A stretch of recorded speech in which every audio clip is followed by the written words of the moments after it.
adam rüşvət vasitəçisi olan şəxsdir də. Burada laf söhbət puldan getmir. Mənzər xanımın tədbirə bir neçə gün qalmış, öz başına, nazirdən xəbərsiz siyahını dəyişməyinə gedir. Hər bir vətəndaşa öz sənədini inkişaf elətdirmək üçün Azərbaycanda bütün şərait yaradılıb və heç bir maneələr yoxdur. Təbii ki, siz belə danışmalısınız. Özəl bir fəaliyyətlə məşğuldur. O gedib. Mən səbəbi bilmək Nə qədər qonorar gözləyirsiniz? Xarici ezamiyyələrə gedəndə ümumiyyətlə deməli, əgər hər şey qarşılanırsa, ümumiyyətlə heç nə ödənilmir.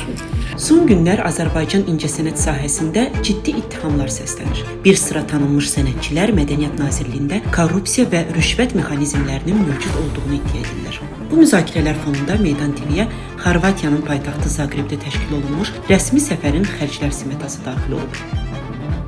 Sənəddə göstərilən rəqəmlər isə bazar qiymətləri ilə üst-üstə düşmür. Sual verəndə hansısa jurnalist doğrunu deməyə çəkinirlər. Mən çəkindiyimə görə susmadım. İttihamlarla ilk çıxış edən müğənni Nura Suriyoludur. O, sosial şəbəkə paylaşımlarında Mədəniyyət Nazirliyində sənətçilərin qonorarlarının gizlədildiyini və rüşvət mexanizminin işlədiyini iddia etdi. Qısa müddət sonra daha bir neçə sənətçi bu iddialara qoşuldu. İttihamların əsas ünvanı isə Mədəniyyət Nazirliyinin İncəsənət şöbəsinin müdir müavini Mənzər xanım Nurəliyeva və Bakı şəhər Mədəniyyət Baş İdarəsinin əməkdaşı Nərminə Qafarlıdır. Bəs iddialar nələrdir? Sənətçilərin iddialarına görə Mədəniyyət Nazirliyi tərəfindən ayrılmış qonorarlar onlara çatdırılmayıb. Dövlət tədbirlərinə dəvətlər şəxsi münasibətlərə görə ləğv olunub, əzəmiyyət pulları ya qismən verilib, ya da ümumiyyətlə ödənilməyib. Fəxri adlar qeyri-şəffaf meyarlarla paylanıb. Nura Suri televiziyada verdiyi açıqlamada deyir: "Bizi konsertlərə çağırırdılar. Sonradan məlum oldu ki, adımıza qonorar ayrılıb. Amma biz bundan xəbərsiz olmuşuq." Müğənni Alma xanım Əhmədova isə rüşvət mexanizmini belə təsvir edir. Qastrol səfərindən qayıdandan sonra bizə deyirdilər ki, gündəlik xərclər üçün verilən pulu geri qaytarın.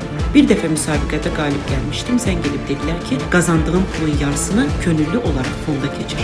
Onun sözlərinə görə bəzən əzəmiyyət xərcləri ödənilir, bəzən isə heç ödənilmir. Çox sənətçilərin dövlət tədbirlərində iştirakına mane olur, siyahılardan adımızı sildirir və bu siyahılarda onun öz yaxınlıq etdiyi, öz dostları, rəfiqələri, müəyyən tələblərinə cavab verən dostları və öz yaxınları bu siyahılarda daima yer alır. Mədəniyyət Nazirliyinin Media və Kommunikasiya şöbəsinin müdiri Aynur Kərimova isə bütün ittihamları əsassız adlandırıb. O bildirib ki, sənətçilərin iddialarını təsdiqləyən hər hansı hüquqi sübut yoxdur. Meydan TV 2025-ci ilin 23-25 iyun tarixlərində Zaqrebdə keçirilmiş konsert proqramı və görüşlərlə bağlı rəsmi xərclər smetasını əldə edib.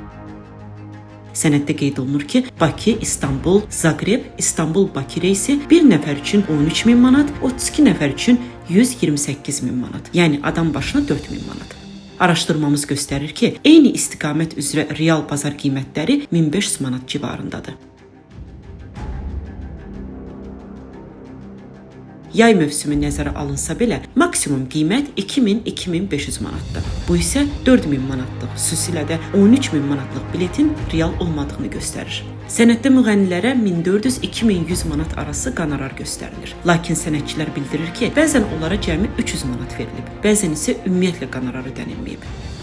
Əzəmiyyət xərcləri ilə bağlı daha bir ziddiyyət də ortaya çıxır. Nazir müşaviri Alek Əmirbayev bildirir ki, xarici səfərdə bütün xərclər qarşılanırsa, əlavə gündəlik ödəniş edilmir. Sənədlərdə isə görünür ki, Nazirlik rəhbərliyi üçün 40% əzəmiyyət pulu ödənilib. Sənətçilər üçün isə bu ödəniş nəzərdə tutulmayıb.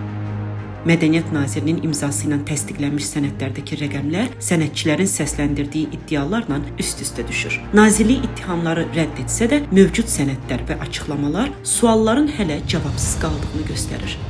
Bu suallara cavab verilməsi isə artıq hüquqi və ictimai qiymətləndirmə mövzusudur.